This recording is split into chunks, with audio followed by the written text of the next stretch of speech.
Vasudevendra Yogindram Natva Jnana Pradam Gurum Mumukshunam Hitarthaya Tattva Bodho Bhidiyate. So we stopped at Satchidananda Svarupaha. So again, let's revise. Sat, Chit, and Ananda. So we said what? What is your nature? What is your nature? We analyzed, we had a discussion, and we said you are Chit. So what is this Chit? It is the self-evidencing presence in whose presence, what happens? Objects come to light. Self-evidencing presence in whose presence objects are illumined. In whose presence are objects illumined? It is always in the presence of I. In other words, what is this Chit?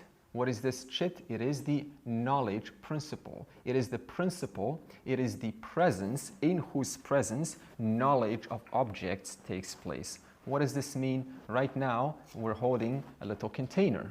There is what? Container knowledge. Why is there container knowledge? Because why is the container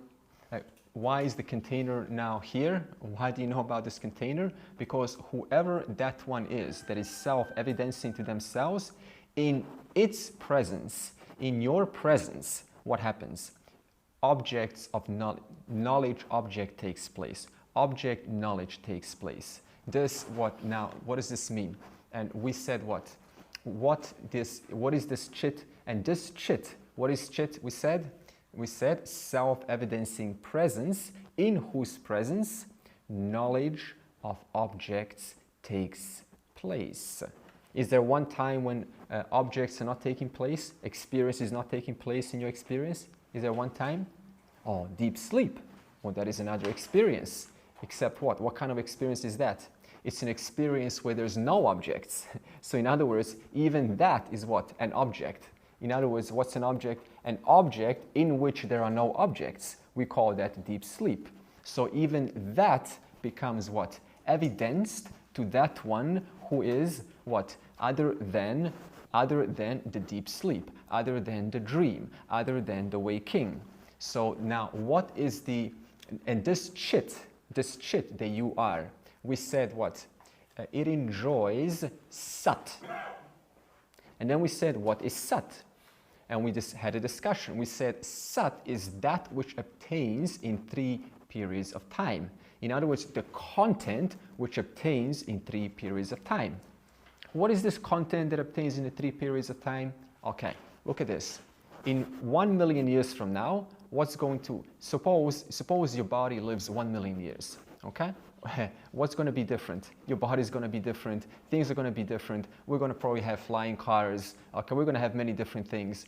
But what content that is here right now will still be there? What is the one unchanging content right now that is familiar and that will be equally familiar to you in 1 million years from now? It can be none other than what? I. What's going to be unfamiliar? Flying cars. Oh my God, you know, what's this? You know, people flying. That's going to be unfamiliar. But what's the only thing that's going to be familiar? The same self-evidencing presence that is familiar right now. That was equally familiar in the past, 5 years ago, 10 years ago, except what? We never inquired into it, so we never brought any attention. We thought, oh, you know, yeah, I'm alive, I'm conscious, yeah, okay, big deal. And then we put our attention back onto objects, onto anityam. So in other words, what content will be unchanged now and in 1 million years from now? The content, the same one that is here right now. So this means what? This is why we say everything is changing, and you know what? Anityam, right? Anityam is changing, and other than what is unchanging, anityam is changing, and nityam is what? Permanent. In other words, it's constant. And what is constant? This familiar presence, familiar I am, familiar awareness, familiar consciousness. Is this not true? If there's one thing you can be guaranteed that's going to be familiar to you tomorrow, is what? That you're going to be aware. That's the only guarantee that you have. You don't even have a guarantee whether the body's going to be okay, whether the mind's going to be sharp, or it's going to be sleeping, or it's going to be alert. We have no guarantee. But one thing you do have a guarantee is what? I will be aware of my sleepiness. I will be aware of my energy. I will be aware of my sitting. I will be aware of my listening. I will be aware of, and so on. You understand? So there's one familiar, ever familiar presence which has no more and there's no greater familiarity than what? Then whatever this presence is, we don't need to define it. We don't even care what the name is. Whatever this self-evident presence is, that presence is what? Chit, whose content is Sat. Sat obtains in 3 periods of time. In other words, it's always familiar. In other words, it's never erased or contaminated by time. It even obtains in deep sleep. Because how do you know? We will analyze that. Okay? Otherwise, it is always familiar to you. And then we also said Chit also enjoys what? Enjoys Ananda. And then we said, what is this Ananda? We said it is spatially limitless. How do we prove that? How do we prove that your awareness is spatially limitless? That it cannot be limited by space. Because you are aware of what? You are aware of space. So in other words, space, what? So in other words, your awareness is bigger than space because you're aware of space. Now, how far, listen to this, how far do you need to go out? Going out, suppose you keep on going higher and higher and higher and higher and higher and higher and higher to different worlds and higher. At what point are you going to encounter, at what point are you going to stop being aware? Suppose you keep on traveling, and you see heaven, you see Swargaloka, you see Brahmaloka, you see worlds. At what point are you suddenly going to what? Stop being aware? Because remember, you're traveling in space. At what point are you going to stop being aware? And amidst your travels, what are you always going to encounter amidst your travels? You're going to see things. You're going to see experiences. You will see some devas. You will see some angels. And what are they all? They're all going to be what? Objects of knowledge. And what is the one thing that's going to be present to you throughout that entire travel? It's going to be the very same presence that began the journey. That was right here on earth going, I am self-evident. You travel 10,000 years outer space, and what's going to happen? It's going to be the exact same presence. So in other words, no matter how far you travel, what? You're never going to suddenly get your awareness cut off. So in other words, what? Ananda, spatially limitless. You cannot, what? You cannot, space cannot limit you. Suddenly, look, over here, I'm aware, and suddenly I get out of space, and suddenly here I'm not aware. You understand? Spatially limitless. So in other words, no matter how far I go, I will always be aware. Okay, so Sat Chit Ananda. Now, if you're going, for example, this is all complex, this is all kind of, can you give us more information? This is just an introductory verse. It's going to what? Later on ask, what is Sat, what is Chit, what is Ananda? I'm just giving you an intro, so don't worry about it, okay? So this is how the Tattva Bodha works. It first mentions the words, and then only later it says, what is this, what is this, what is this? So there's a lot more to speak about this, okay? Now, Diderik mentioned, why do we not mention this, bliss? Why do we sometimes mix in this word bliss with Ananda? It's very common. Why do you think? It's not an error, by the way, but why do you think? Because sometimes the scriptures will imply bliss. Why do you think this is? Well, I can say what James said about it, but he made it. No. I want you to think. I don't want any teacher. Just what you think. There's nothing missing if it's limitless. Okay, very good. The experience of limitlessness is bliss for me. Drop down. Just make it down to earth. Okay. If I say bliss, okay, forget about these teachings. What you heard. Just down to earth. Okay. What do people value in this world? Happiness. happiness, okay? So now, suppose you sell the idea that you're spatially limitless. Oh, okay, cool. Bye-bye. Okay, bye-bye, right? What do you want to hear? No, you are what? You are fullness. You are happiness. You are bliss. So in other words, common people have what? A value for some words which they relate. So you have to communicate these words. Not everyone wants to hear these intellectual concepts. We want to hear something down to earth. So therefore, now we ask ourselves, so why? Because people value happiness. Therefore, Ananda can also mean fullness. Now, we have to discern, there's a slight difference between the word happiness and fullness. If we don't know this, the whole thing falls apart. So first, let's analyze.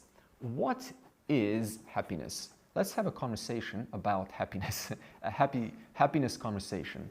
There's a difference between a happiness conversation and a happy conversation. This is a happiness conversation. Okay? So now, what is happiness? Now, what is happiness? Is it fulfillment of desire? Yeah, also. Looks like. Careful, I'm asking this. If I ask what is happiness, then that thing should guaranteed give you happiness every single time. So, okay? So we're not talking about what little sections for you, but for me it's different. So again, what is happiness? Is it fulfillment of desire? Yes. It can be, but look at this. You can also not fulfill a desire, and you can be equally happy. So how can you say it's the fulfillment of desire? And you can also fulfill your desire, and then what? Later on you're not happy, or find out you're not happy because you fulfilled your desire. Okay? So how can it be in fulfilling a desire? Okay? Now, what about, is it in objects? Is happiness in objects? Suppose I give you a nice phone, or some nice car, or something maybe not that superficial, maybe flowers or something. Okay, whatever. Is it in the objects? No, because by definition, if happiness was in objects, what would happen? Then the moment someone's over there is sad, you bring this happy object, and immediately they light up. Okay, so in other words, it will guarantee happiness every single time. For everyone, if the happiness was in the object. Okay, is it in the adjective? Suppose I say to you, happy man. So what now? It's in the adjective, happy man. So okay, so now, how do you know he or she is happy? They're a happy man. They're a happy woman. How do you know? Why do we say they're happy? Because they have a big smile on their face. Does this mean they're happy? Oh, happy Andre. How do you know I'm happy? Maybe after the class, I go upstairs, I put the pillow over my head, and I start to cry. You don't know anything. In other words, what proof do you have that just because someone's putting a little cheer on their face that they're a happy person? Okay, it could be a facade. One could have trained to be happy because it's their job to be happy, to impress people so that they can have something to look up to, right? We don't know, right? So we have to question these things, okay? So happiness is not in the fulfillment of desire, it cannot be in the object, it cannot be in the adjective. So what? You ask this man, hey, how are you? I'm good. Tomorrow, hey, how are you? I'm not so good. How's your wife? She's dead. Hey, when did she die? Yesterday, right? So what? Some people are like this, I tell you. They're just putting on a happy show. But it doesn't say they're happy. They could be culturally indoctrinated to display this kind of show. Okay, how about, is happiness in a particular place? No, like the beach. Okay, so what does this mean? You've got the pavement over here. The moment you put your foot on the sand, instant smile, instant happiness.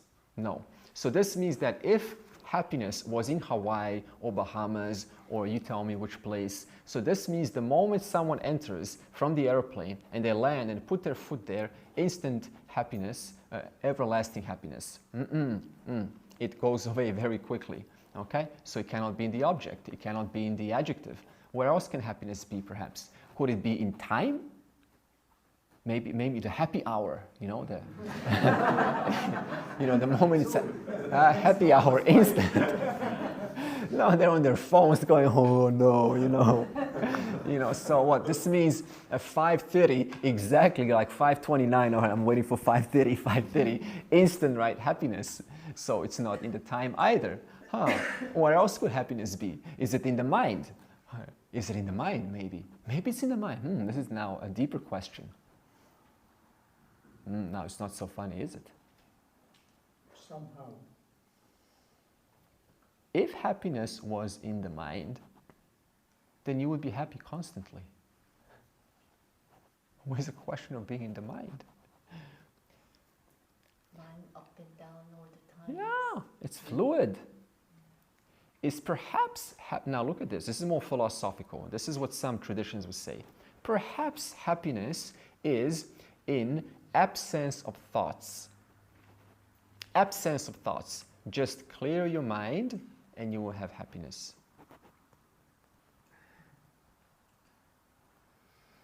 Then you couldn't be happy when they are. Or it's Then that means you could not be happy when you have thoughts. You know, if happiness was in absence of thoughts, this means the only time I can be happy is in what? When I have no thoughts. But that's not true.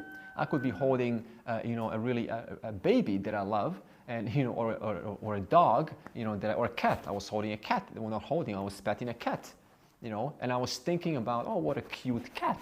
I was really happy. So what does absence of thoughts have to do with it? My God. So then, what is happiness? I would say absence of limitation. Okay. Let's look at this. What is happiness?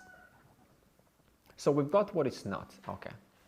So what makes an unhappy person? How about we ask this? What makes one unhappy? Not even one, but what makes an unhappy experience? What constitutes a displeasant, an uneasy, and unhappy experience? Your likes not being satisfied. So this means, okay, anything else someone wants to add? Longing for something that there is not. Okay. It doesn't meet your expectations. Oh, excellent. So now, why is one unhappy? Because what happens is you, the subject, and the wanter, the subject, and the wanted, the wanter and the wanted, they what? They stand apart. So now look at this. Now there's a wanter, and now there's an wanted. Now it doesn't matter what the wanted is. It could be in the object, it could be in the time, it could be in the adjective, it could be in the place, it could be wherever, because everyone's got their own version of happiness. It doesn't matter what it is, but the point is the wanter sees themselves what? Different from the wanted. Therefore what? The only way that I can eliminate the wanter is how? By gaining the wanted. And in that short amount of time, what's going to happen? What's going to happen? Temporarily, this wanter, this demander, this expecter, this complainer, this liker, disliker, this raga dvesha is what? It's temporarily subsided. And what obtains is what we call what? Now there's no shouldisms anymore. There's no rules how things should be. I'm no longer a demanding person. I no longer expect how things are to look like and not look like. Why so? Because that wanter is temporarily what? As though merged with the wanted. And therefore, what do we seek? We seek objects to what? Temporarily relieve the wanter, the subject. Happiness. The art of happiness. Prejudices suspended. Expectations suspended. Subjectivity suspended. Complaints suspended. In that short moment, it's suspended. The person is suspended. And what obtains is what we call what? Happiness. Now, the mistake comes is when you say, I am happiness. And that's another notion. Because what do we say about who you are? You are nityam.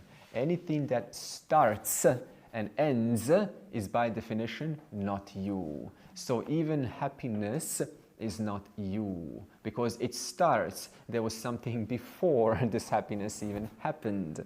Okay? So this means, let's get a little bit more practical. So now, what does this mean in practice, in practical mode? Okay, nice philosophy. How does one now, if they were to consider, just kind of inviting more happiness, what's required? Well, based on what we said, by definition, one should perhaps one is invited to become less demanding. So now the question is, how do I become a less demanding person? What will it take for me to become a less demanding person? How will I have to perceive this wanted object in such a way that I have a proper relationship with it? Instead of wanting it for my happiness, perhaps I can look at it differently from now on. The question is, how, in the light of Vedanta, do I look at reality in such a way that the wanter is subsided? Now I want to clarify something here. We brought two terms, subject and now wanter. We're not talking about objects. Subject and wanter. So now, who is this now wanter? We just said you Atma. Atma is not a wanter. So now, who is this wanter? This is the person. This is the person who the self-evidencing one, gives light to. Gives light to what? Oh, there's a desire. I really want that. I really want that.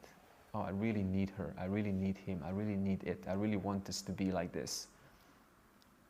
That is obtaining in what? That is obtaining within the scope of your awareness. So not only is the wanter obtaining within the scope of your awareness, what else is obtaining within the scope of awareness? The object being desired.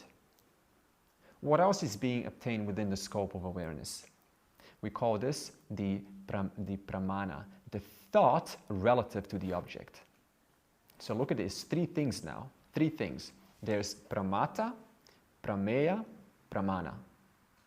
So put these words down. Pramata, pramata, prameya, pramana.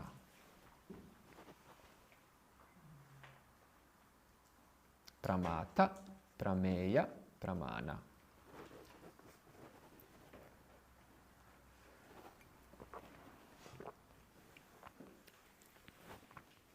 And what is this? Pramata, prameya. Pramata is what? The wanter. The wanter. Prameya is the object, and pramana is what we call the thought relative to the object. That means my opinions about the object. Pramata is what we call the wanter. We can also say, now look at this, on pramata you can put a little arrow. Not only is pramata what do we put? The wanter, right? We put the wanter. You can also put another arrow and you can put atma. When would you put atma as the wanter? When atma identifies with the wanter. That's when atma becomes the wanter. Okay, Atma being free of the wanter, but what happens when Atma identifies with the wanter, then Atma is as good as what?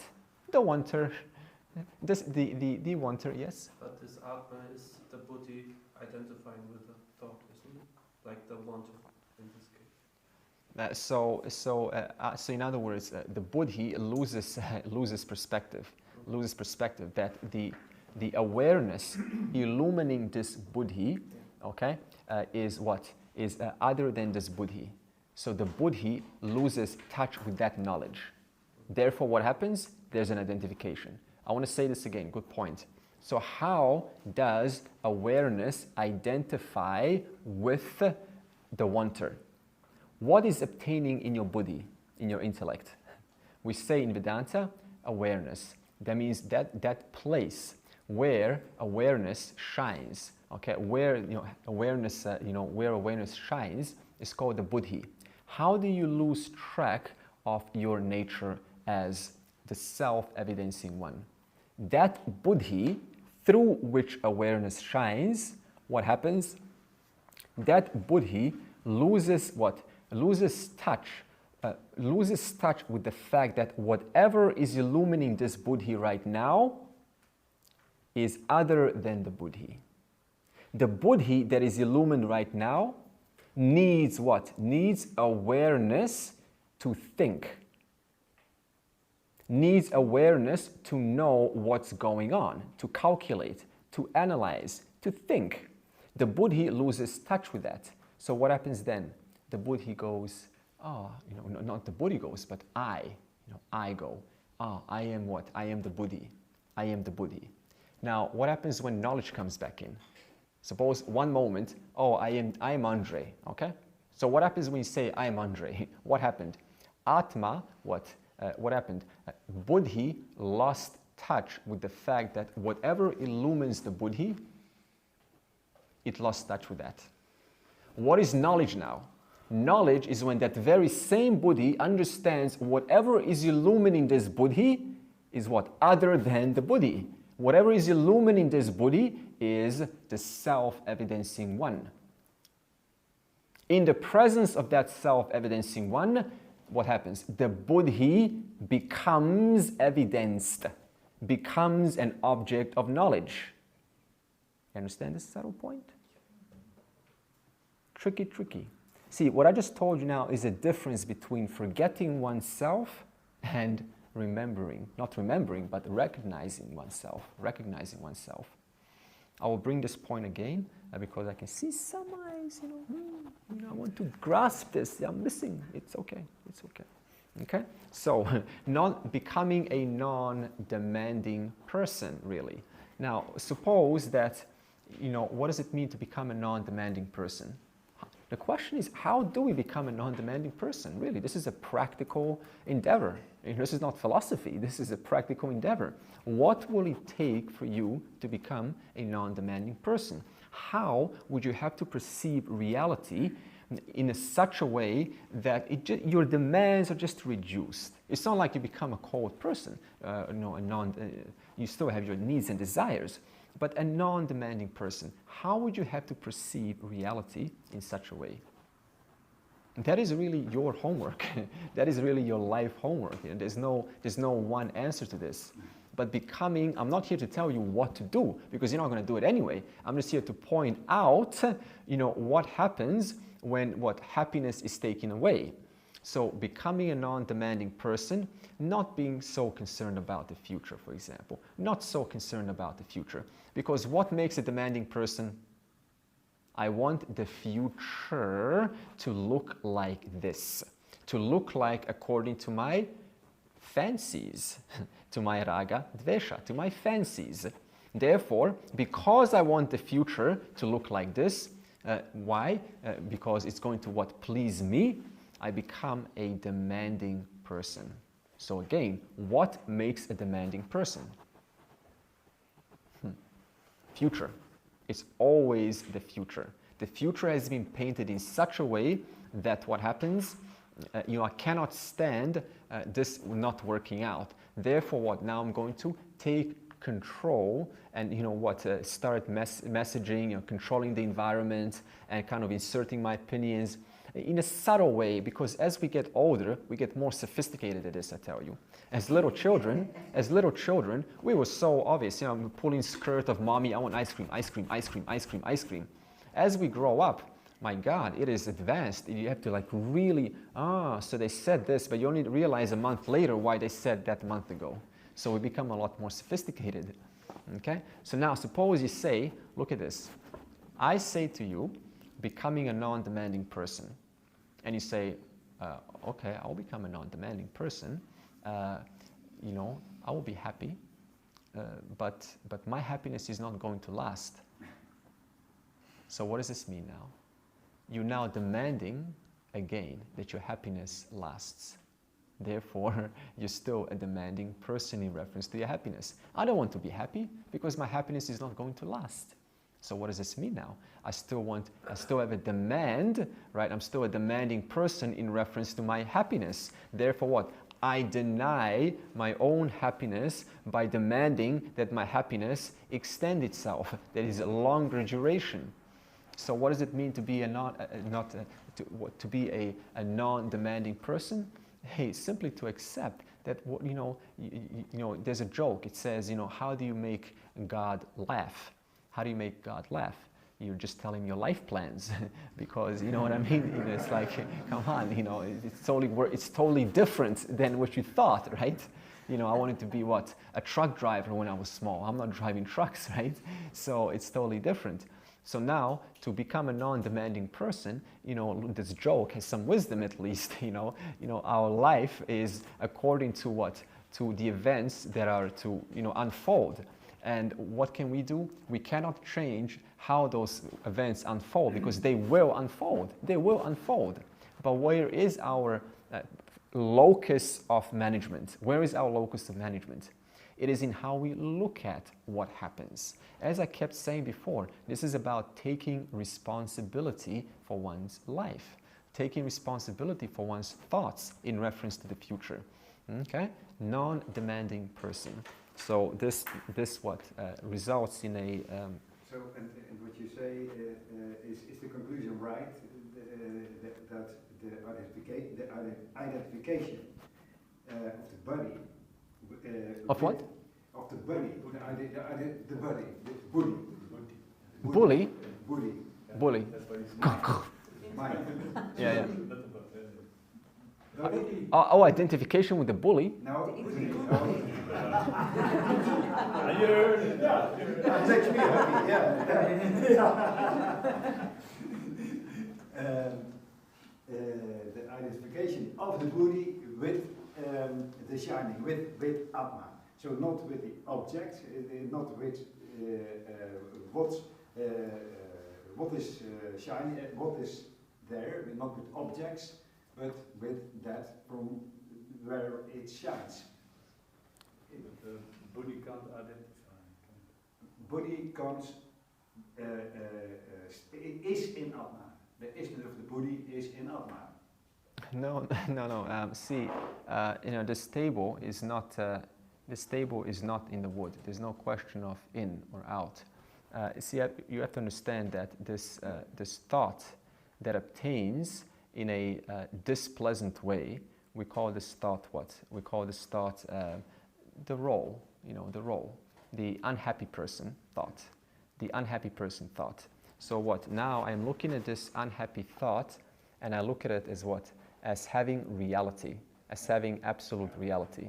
And because of that, it's what now worthy of investigating into. I get what this is called entanglement. Every thought, what has satyam. One thought, the bully thought is satyam. The fella, whatever non-bully fella is satyam. So now every thought, right, becomes very important to pursue. So this is where a fella can get kind of entangled in constant work, constant psychology, constant mind management. So now, when we take one step back. Now, what does a wise person understand? That these thoughts, very important. Number one, will never stop, because you did not create your mind. You understand? You did not create your mind, and these thoughts are flowing through everyone. This is what the mind does. In fact, if we go to a more advanced text, the total mind, we call it Hiranyagarbha. Don't worry about the name. These thoughts, they actually flow through every single person's mind. And then we take ownership of these thoughts as mine. We call this mamatvam. Mamatvam. We will get to the ahamkara very soon. So when ownership is taken of a thought, then it becomes an identification issue. Okay? So now we have to talk about what is it, careful, what is it that takes ownership of thought? We don't care whether it's a bully thought or whether it's a pleasant thought. The issue is what? Taking ownership of the thought. And that ownership, when we get, is called the ahamkara. It always takes ownership of everything. That's what it wants to do. But you have to now understand, even the ahamkara is nothing but what? Nothing but sat, nothing but existence. It's just a mechanism. So what? I'm now what? Something has popped up in my mind and I take ownership of it and I grab it. You know, this is how we are with thoughts, right? Let me grab it. Let me protect it. No, this is very important. So, next one. Okay, next one. Every thought seems very important. Is this your experience? It's almost like this is it. This is the one to address. You know, funny, I write a journal. I don't know who writes a journal, but if you write your journal and you write your thoughts, you look 2 weeks back into your journal and you will see you had the exact same thoughts back then that you're having 2 weeks later, and yet you've convinced yourself that 2 weeks later your thoughts are completely fresh and original. And yet you look at your diary 2 weeks ago and they are, oh my God, they are 90%, 95% same thoughts. And you think, no, these thoughts are deep. These latest thoughts are deep. You go back 2 weeks, they will equal depth. So this means what? This is what we call, you know, a problem of repetition. You know, the mind just keeps on ruminating. So now you have to understand, how do I cut this process? You know, how do I intercept this process? So this is why we talked about what? Those values. Now what we have to understand, even the content of the thought, right, is not even yours. So this means what? Understanding this thought does not belong to me at all. I'm a mere instrument. I'm just here to do my duty. Let the thoughts go. They will keep on going. That's none of my business. I'm just here to contribute and do my little part. That's the most practical thing you can do. And I haven't answered your question. I've answered it in a different way. You know, my teacher always says this, and I love what she says. She says she never answers the question directly. She always answers what's actually behind the question. She answers in a way that actually needs to be said, something that is actually slightly more important than the actual question. So now, if I don't answer your question, don't think, oh, he hasn't heard me. You know, when I sit here, I'm just an instrument, right? You know, as we all are instruments. But there is some merit to, you know, sometimes answering in a slightly different way. And I know that I will answer your question as we come to the ahamkara.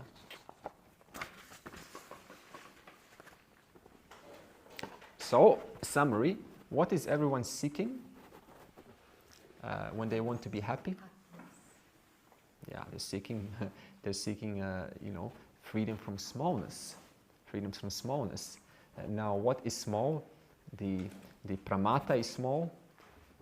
The object is small. Of course, never mind the object. The pramata is small. The subject, the individual, is small. So now, what? One wants freedom from the smallness. This is why when we have, what time do we start? 4:30. Yes. Yes. Okay. Now I've got to hurry up. Okay, so let me just take up the pace here because we've got so much to cover.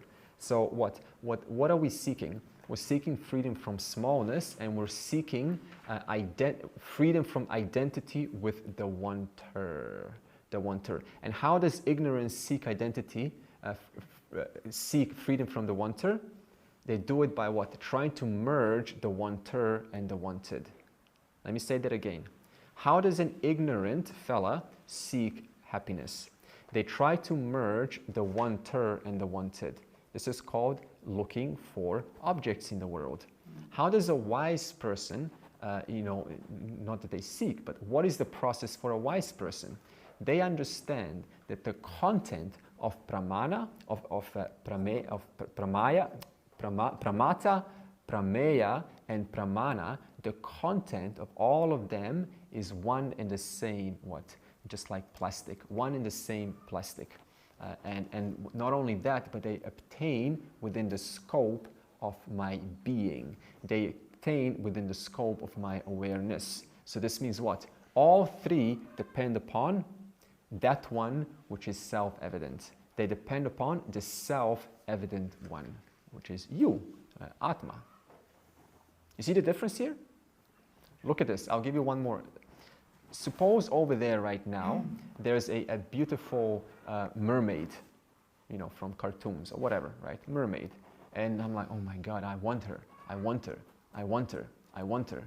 And it's just bugging me now. I want her because she's going to make me so happy. She's beautiful, she's smart, and my life is going to be so wonderful when I get her. And we're going to have lots of fun, and she can support me, and we can go out, and we can have a house, and then we can travel, and then, you know, I can sort of lay down and relax a little bit, and then we can come back together, go in a hammock, and then, you know, we can go to the beach, and it was going to be all wonderful. Look at these thought after thought after thought after thought.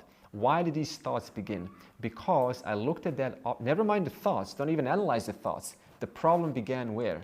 When I look at this object and I see this object is Satyam and I am also Satyam. This object has a reality of its own and this wanter has a reality of its own. Therefore, if I merge with this reality, then we're going to have a bigger reality.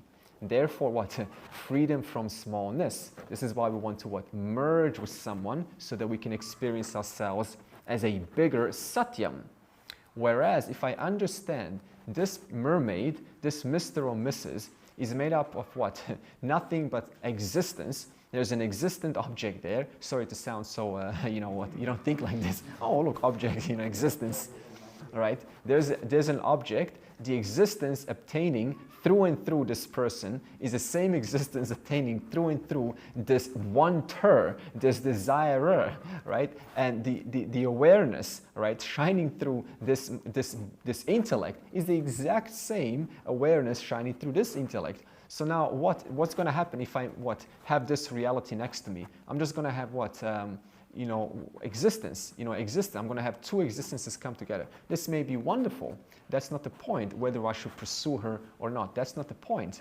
The point is why such an insistent desire to be with someone, to be with something, to become something. Because I've lost track, I've lost perspective, thinking that this reality can make me bigger, when in fact it has no bearing on what? On my existence and my awareness as the self-evidencing one, the one in whom this person comes to be an object known to me.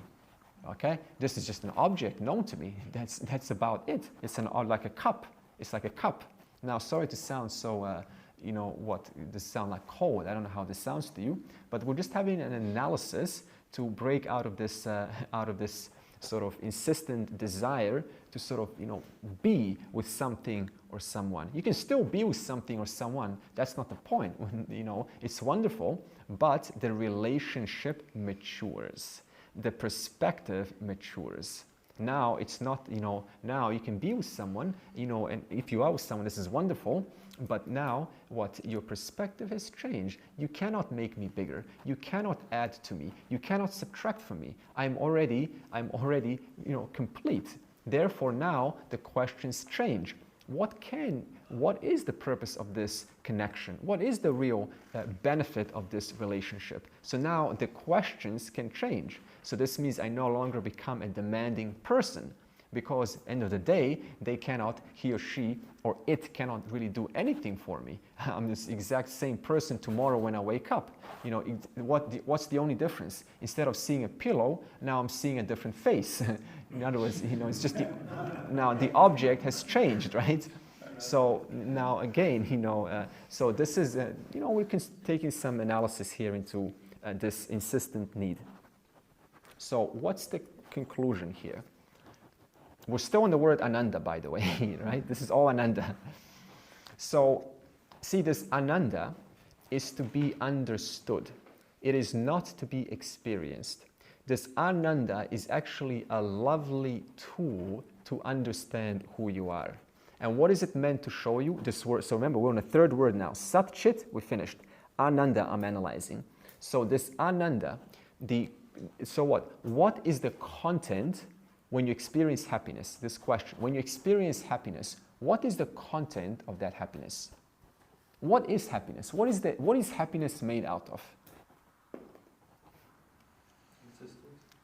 It is existence, but okay. No, so we're analyzing behind that which is behind happiness. It's very hard to answer that actually. Like, my God, I don't know. You know why? Because what obtains behind this happiness is you. And you cannot quite objectify yourself. You cannot turn yourself into some object. Now look at this. The content of any happiness is what? How do you feel when you're happy? That's a better question. How do you feel when you're happy? Complete. Huh? Fulfilled and complete. Complete, fulfilled, fully filled. Do you want to disagree with this, or you have something to add? Fulfilled, filled. Nothing is missing. How about a negative? Nothing is missing right now. When I'm happy, I'm not thinking I want more or less. That thought does not even arise. So what is fullness then? Fullness is that place where all that I need is here. There's no question of what? A thought, a demanding thought coming in and saying, no, you need to have something a little bit more. So what is fullness? Fullness is ananda. So whenever you experience happiness, we're talking worldly happiness, by the way, relationship happiness, petting the dog happiness, what obtains is what? Fullness in that moment. So what does this mean? Ananda is not meant to be experienced, it's meant to be used to extract what is it that obtains when there is fullness. There is what? What obtains when there is happiness? There is fullness. So therefore, okay, look at this. What is everyone looking for in this world? Two things, love and what else is everyone looking for? Love and happiness, love and happiness, okay? Now we say that love and happiness is the highest. It's the highest relative to what? Mithya. It's the highest you can have mithya, okay? It is because it still comes and goes, you understand? It still comes and goes. So now what happens is people mistake love and happiness for myself. This is, I am love, I am happiness. This is an error because you did not say that yesterday. You still existed yesterday, and now in the presence of some, serotonin, dopamine, estrogen chemical release, now it's generated some emotion. And on the basis of that, I'm saying, I'm love, I'm happiness. This is all beautiful. But what obtains in that moment is actually fullness. And therefore, in that golden opportunity, in fact, you don't have to experience happiness to analyze. You can just analyze it right now. In that opportunity, nothing is missing. And therefore, what is your nature? That one who is filled, fully filled, full. Which is why we say Satchit Ananda is fullness, wholeness, completeness, nirvikalpa, without division. What does wholeness mean? There is no division between what? Between the one ter and the one tid. Such divisions do not remain there whatsoever. Therefore, so this ananda is. So does this mean that we're lacking ananda? Are we lacking ananda experience? No, we are lacking ananda knowledge. We are lacking the fact that when worldly happiness obtains, whatever is felt in that moment is a touch, is a pointer, is a reference point of who I am. That is a golden opportunity to understand your nature. That is the point of happiness, not to just sort of revel, I'm happy, but rather to use happiness as a golden opportunity to understand who you are. And that is what? The one without division, the one that cannot even contemplate, I want something more right now. So therefore, self, you being Satchit Ananda, fully an awareful being who obtains in 3 periods of time, we call that eternal, who is full of what? Full of that which you are.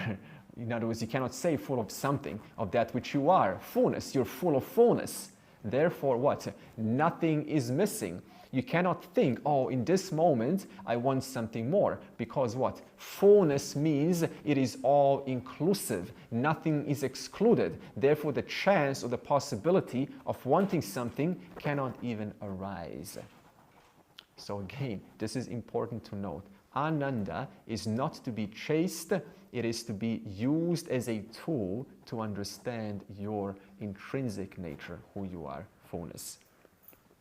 Okay?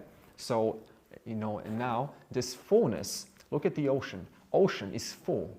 Ocean is full. Full ocean. But sometimes this fullness is what? Roaring. Thunderous ocean. A roaring ocean. A quiet ocean.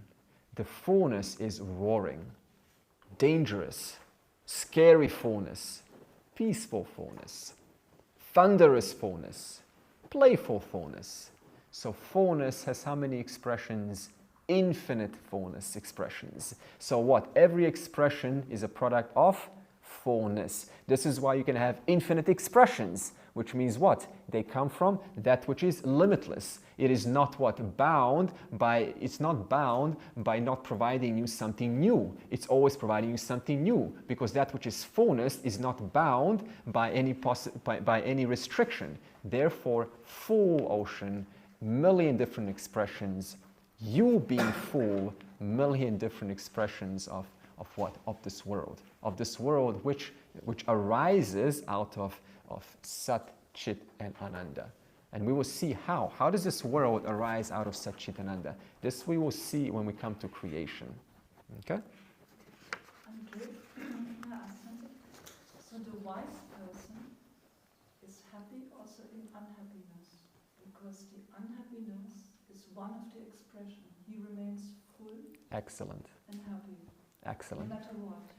So in other words, see, I'm not even going to say they remain happy. There's a cognitive discernment. This expression is like the ocean taking different forms of expression. Sometimes it's it's scary, big, tall wave, and it's really scary. But there's a cognitive understanding. This expression is just an expression of fullness. Therefore, there's this constant discernment there. So this is why we said what? We said equanimity, equanimous mind. So what? The wise person's mind is equanimous. What makes it equanimous? They understand that whatever is happening to this body, to this mind, is just an expression, no different than many, many, many, many different expressions. And while alive, I have to bear it for a little bit longer, for a little while longer. Okay, but it's an expression nevertheless, just like a wave. It's going to change size, it's going to change width, it's going to change tallness, and eventually what's going to happen? This wave is going to what? Fall down and just become what? Not become anything. In fact, remain exactly what it always was, the same water. So there's no question of what becoming. It's just what? Now enjoying its fullness. While alive, it was what? For a moment, it was obtaining as a small form. It was, apparently restricted, but cognitively, it understood what? Even though I was obtaining as a single container, the truth of my entire being is that which obtains in the entire ocean of expression. Okay? That's real freedom. Okay. Is that okay? Yes.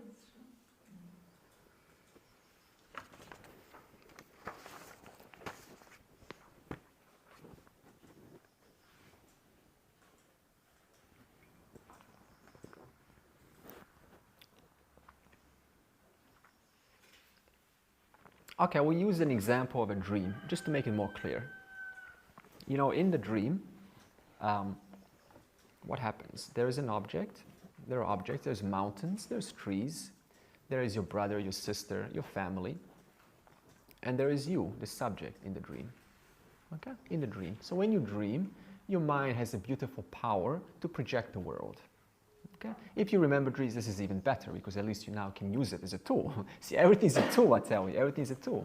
So now, your mind has an amazing power, and it projects a world that is completely convincing and even entertaining inside the dream. And the dream, now you got the dream sky, you got the dream air, dream space, dream fire, dream earth, dream brother, dream mom, dream dad, dream house, dream subject, dream thoughts, dream, mountains, dream trees, dream birds, the whole thing, right, is what? What comes out of you, right? Comes out of you. So now the dreamer, what happens? The dreamer in that dream is convinced, oh, over there I'm seeing a mermaid. I want that mermaid. Okay? So now what happened here? The subject in that, remember, the subject comes out of you, right? The subject doesn't know any better. Therefore, what's the natural assumption? That that object over there is different from me. And yet, the object, the mountain, the bird, the love, the happiness, every expression of the dream, including the subject who is witnessing these dream objects, resolve into the one same dreamer. You understand? So now, suppose, now what's the difference with a wise fella who comes in a dream? It's the same thing. They also experience pain. We cannot deny this. But what kind of understanding do they have? That whatever is happening, you know, it is all what? It is all one homogeneous content, which is what? Obtaining as existence, which I am not apart from. I am not apart from this entire world of physics and laws and you know, beautiful things and rainbows and sunshine. So this means what? One has reassurance. How so? Through experience? No, through knowledge. No matter what I am seeing, it is all what? One. It is all one without a second. So it's again an understanding that is to be what? Slowly integrated. So therefore, this person, what now, can relax. They can relax a little bit more. They can still deal with objects in the dream, but they can relax a little bit more, knowing that the object and the subject are not different. There's no real difference between the object and the subject. Okay? So, how is Sat and Chit and Ananda expressed in the world? How does this express in the world? In fact, it expresses all the time. How so? What is Sat? What do we say Sat is? That which is eternal. Eternal. Who wants to die today? We all want to die tomorrow. But then tomorrow, no, I don't want to die today, I want to die tomorrow. Okay? What's one commonality amongst all humans? We want to be immortal. We want to live forever. We want eternity. We all relate with this idea of being eternal. Of course, you understand? So of course, if you think you're the body, unfortunately we might try to make the body eternal. So this is the question of era. So we want to what? I want to live. Obviously, live eternally, live forever. One doesn't even say that. We all know that. Does anyone want to die? One day, yes. But okay, of course you can say this, you know, now. But suppose you think you're the body, and you're sort of. Suppose I ask kids. I ask kids. They're good to ask. Do you want to die? No, I don't want to die. I want to live. So now, what is this? What is this kind of? What makes one fella say, one day? Yeah, of course, I also want to die one day. But you mean what when you say that? You say, when you say I want to die one day, what are you referring to? What is it that dies? What is it that dies one day? Right? Yeah, exactly. So your body. So now that's a question of what? Someone who is wise. Okay, someone who is wise can say that. But someone who is not wise, what? They don't want to die. They don't want to die. They want to keep living forever and ever and ever and ever. But how so? How do you want to live? Do you just want to live sort of a miserable and not unhappy? Do you want to live like that? Nobody wants to live like that. We want to what? Live Ananda. We want to live happy. So now we want Sat and we want Ananda. Is there one person in this world who doesn't want Ananda? Now, the expression, what people chase or what they think Ananda will give them Ananda, that's a different story. Some people do sadistic things and they think they will give them Ananda.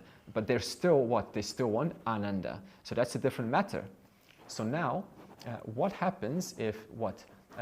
This urge to live is the primary urge that we all have. Everyone has an urge to what? Live one more day. But what happens, of course, is sometimes is when this urge is what?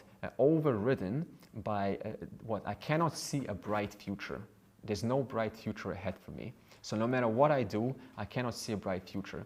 So now Ananda is so blocked that one has no enthusiasm to continue living. And therefore, what happens? One just wants to out of, because they know. See, look at this. I mean, even something like this can be a teaching tool. So just the fact that someone doesn't want to live unhappy implies what? That one's nature is happiness. Okay? So now I want to live happily, and what? I don't want to be ignorant. I don't want to be ignorant. And this is what? This is I want to be knowledge. I want to know. I want to know. Chit. Okay? So what? I want sat, I want ananda, and I want chit. And this is what everyone in the world is seeking. Not one person is an exception. So whether we know about this or not, we are all, as human beings, seeking sat, chit, and ananda. Yeah. So now when someone says, no, what's this Advaita business? Sorry to say, but this fella who says this wants the exact same thing that we're teaching in class. They want to be happy, they want to live forever, and they don't want to be ignorant. And this is what we're revealing in the class right now. So so let's conclude this happiness talk. So what's our nature? Okay, do you complain when you're happy? Oh, I've been so unhappy. I'm being so happy these days. My God, I'm so happy. Do you ever do that? And it's such a weird question, actually. Do you complain when you are happy? I've never seen such a thing. It's almost like huh? Right? It's like a mind twister. So no one complains when they're happy. Absolutely no one. And no one can stand unhappiness. So again, no one can stand unhappiness. No one wants to stand unhappiness for too long, and nobody complains being happy. So now, and you don't even have to be an expert or a relatively philosopher to know this. Just an ordinary person we're talking about. So what does this mean? Our nature can be none other than not happiness, but fullness. Because happiness is just a pointer to this fullness. But then what? We want happiness to get a taste of fullness. Understand? So happiness gives us a taste of fullness. So what we really want, we don't want happiness. We want what in that moment of happiness, nothing is missing. Right? There's no second that I want. There's no question of second in that fullness. So what you really want is what? That place of Advaita, where 1 + 1 + 1 + 1 = 1. What you want is what? You want that place where you cannot even say, I want something else, because there's nothing else but fullness. Okay?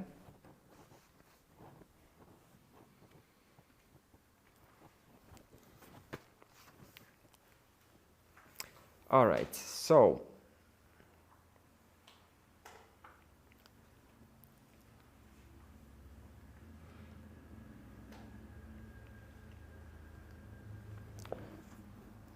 we also said that not knowing what happens, then obviously, this happiness will be placed in objects and what have you. I don't know what they find happiness in.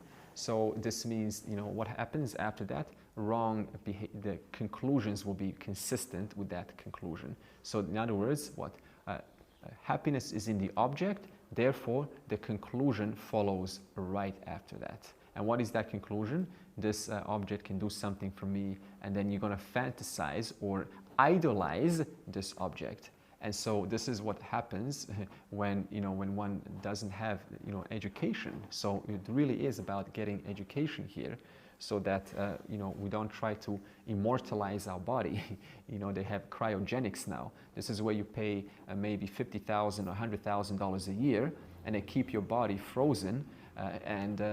Obviously some money gets sent every year, and hopefully they will wake you up sometime in the future when there's medicine to what? To inject it into the body, and so the body can live for a very, very long time. I tell you, they have right now as we speak, there are bodies frozen. So you can see how lack of knowledge, what profound consequences it actually has. It creates industries, literally industries, that support this false notion. So now, so what does this mean? What's the problem? False notion, that's the problem. So this means, what? I'm never going to do something to discover what and who I am. I need to remove the notion that denies me from recognizing what is my nature, Sat, Chit, and Ananda. So in other words, we use a little example, just like, in this room, suppose the light is off, and, we want to now we want to reveal objects in this room. So no matter what you do, you can meditate, you can chant, you can do bhajans, you can do chapter 12 chanting, you can do whatever you wish, right? You're never going to solve the problem of, kind of illuminating the objects, removing the darkness from the room. The only thing you can do is what? Just turn on the light, okay? There's only one possible solution to removing darkness, which is to what? Bring in the light, bring in the knowledge. And therefore, this knowledge, it liberates the person. And now, so what are these false notions? The verse continues. What are these false notions? I guess we will see that tomorrow.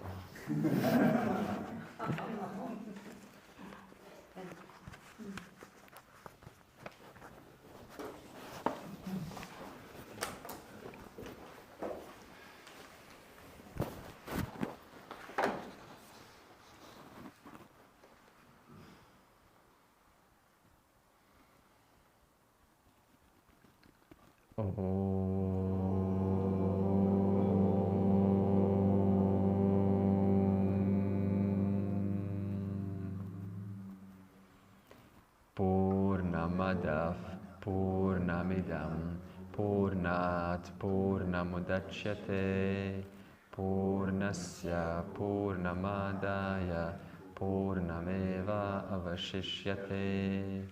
Om Shanti Shanti Shanti.